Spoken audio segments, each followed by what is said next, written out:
இந்த ஆழமான விவாதத்திற்கு உங்களை வரவேற்கிறோம். இன்னைக்கு நாம ஒரு ரொம்ப முக்கியமான மிஷன்ல இருக்கோம். ஆமா, பிரம்மன் அப்படின்னா யாரு அப்படிங்கறத பத்தி பகவத்கீதையின் 13ல இருந்து 19 வரையான ஸ்லோகங்கள்ல சொல்லப்பட்டிருக்க சிலிர்ப்பான உண்மையில தான் நம்ம இப்போ அலச போறோம். எதனுடனுமே ஒப்பிட முடியாத ஒரு முழுமையான உண்மையை நம்ம எப்படி புரிஞ்சுக்கிறது? உங்களுக்கு ரொம்ப பரிச்சயமான ஒரு சாதாரண மரத்தை வச்சு அந்த மிகப்பெரிய உண்மையை நாம இப்போ புரிஞ்சுக்க போறோம். கரெக்ட். பிரம்மனை புரிஞ்சிக்க முதல்ல அது என்னவாக இல்லை அப்படிங்கறத நம்ம தெரிஞ்சுக்கணும். அதுக்கு என் வீட்ல ஒரு மரம் இருக்கு அப்படிங்கிறதுக்கும் பிரம்மனுக்கும் உள்ள முதல் 3 வித்தியாசங்களை பார்க்கலாம். இப்போ என் வீட்ல இருக்கிற மரம் தொட்டு உணரக்கூடிய ஒரு நிஜம். அது வளருது. ஆனா பிரம்மன் கண்ணுக்கு தெரியாத ஒண்ணு இல்லையா? ஆழத்தை பொறுத்த வரைக்கும் மரத்துக்கு ஒரு தொடக்கமும் முடிவும் இருக்கும். ஆனா பிரம்மன் காலத்தை கடந்த ஒரு நித்தியமான உண்மை, அப்படிதானே? எக்ஸாக்ட்லி. மூணாவது வித்தியாசம் மாற்றம். ஒரு மரம் வளரும், இலை உதிர்க்கும், மாறும். ஆனா பிரம்மனுக்கு எந்த விதமான மாற்றமும் கிடையவே கிடையாது. வாவ்! இங்கதான் இது ரொம்ப இன்ட்ரெஸ்டிங்கா மாறுது.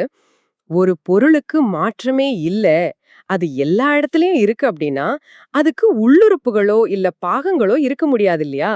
ரொம்ப சரியான கேள்வி. எந்த மாற்றமும் இல்லாத ஒண்ணுக்கு பாகங்கள் எப்படி இருக்க முடியும்? இப்போ மரத்துக்கு கிளைகள், இலைகள்னு நிறைய பாகங்கள் இருக்கு. ஆமா, அந்த கிளைகளை வெட்டினா மரம் இல்லைன்னு ஆயிடும். கரெக்ட். ஆனா பிரம்மன் அப்படி இல்ல. அது பிரிக்க முடியாத பாகங்கள் இல்லாத ஒரே முழுமை. இது 4வது வித்தியாசம். சரி, அடுத்த வித்தியாசம் என்ன? இப்போ ஒரு மாமரம் இருக்குன்னா அது இன்னொரு மாமரத்துல இருந்து கொஞ்சம் மாறுபடும். ஆனா பிரம்மனுக்கு அப்படி எந்த ஒரு பிரதிகளும், அதாவது காப்பீஸும் கிடையாது. ஓ, அப்போ மாமரத்துக்கும் ஆப்பிள் மரத்துக்கும் உள்ள வித்தியாசம் போல பிரம்மனுக்கு போட்டியா வேற ஏதாவது வகை இருக்கா? இல்லவே இல்ல. பிரம்மனுக்கு போட்டியான வேற எந்த வகையும் இந்த பிரபஞ்சத்துல கிடையாது. இது 6வது வித்தியாசம். அப்படியா? எனக்கு கொஞ்சம் தலை சுத்துது. இப்ப மரம் அப்படிங்கிறது விலங்கு கிடையாது, ரெண்டும் வேற வேற. அப்போ பிரம்மன் அல்லாத ஒண்ணு அப்படின்னு ஏதாவது இருக்கா? அதுதான் இல்ல. பிரம்மனை தவிர வேற எதுவுமே இல்ல அப்படிங்கறதான் உண்மை. நான் பிரம்மன் அப்படின்னு ஒண்ணு கிடையவே கிடையாது. ஒரு நிமிஷம். ஓகே, இத கொஞ்சம் அலசுவோம். பிரம்மன் மட்டும்தான் ஒரே உண்மை அப்படின்னா, ஏன் நாம இத்தனை வகையான உலகப் பொருட்களை இங்க பாக்குறோம்? இதுக்கு தான் அந்த சர்க்கரை மிட்டாய் உதாரணத்தை நாம எடுத்துக்கணும்.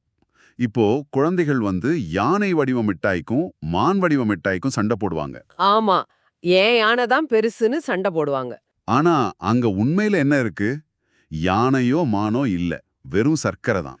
அந்த உருவங்கள் வெறும் பேரும் மாயையும் தான். ஓ, அப்போ யானை மிட்டாய் எப்படி வெறும் சர்க்கரையோ, அதே போல நாம பார்க்கிற இந்த உலகம் எல்லாமே வெறும் பெயரும் உருவமும் தான். உண்மையான மூலப்பொருள் பிரம்மன் மட்டுமே. நிச்சயமா. உலகில் உள்ள பொருட்கள் எல்லாமே ஒரு மாயை தான். அதோட உண்மையான சாரம் அந்த பிரம்மன் மட்டுமே. சூப்பர்! காலமும் இடமும் இல்லாத, எந்த மாற்றமும் இல்லாத, பிரிக்க முடியாத ஒரே உண்மையான ஆற்றல் தான் பிரம்மன். ஆமா, இத உணர்ந்தா போதும். இந்த உலகமே உங்களுக்கு ஒரு புதிய கோணத்துல தெரிய ஆரம்பிக்கும். கண்டிப்பா. நீங்க பார்க்கிற எல்லாமே அந்த ஒரே உண்மையோட பல்வேறு வடிவங்கள் தான். இது உங்க அன்றாட வாழ்க்கையில எல்லாவற்றையும் நீங்க பார்க்கிற விதத்தையே மாற்றிவிடும். சரி, இதை கேட்டுட்டு இருக்கிற உங்களுக்கு ஒரு இறுதி சிந்தனையோட நாங்க விடைபெறுக்கிறோம். இந்த உலகமே வெறும் சர்க்கரை போல பிரம்மன் தான் அப்படின்னா, உங்க உடம்பும் மனசும் கூட அந்த பிரம்மன் தான் அப்படின்னா, இப்போ இந்த உலகத்தை உங்க கண்கள் மூலமா பார்த்துட்டு இருக்கிறது உண்மையில யார்? உங்கள நீங்களே கேட்டுக்கோங்க.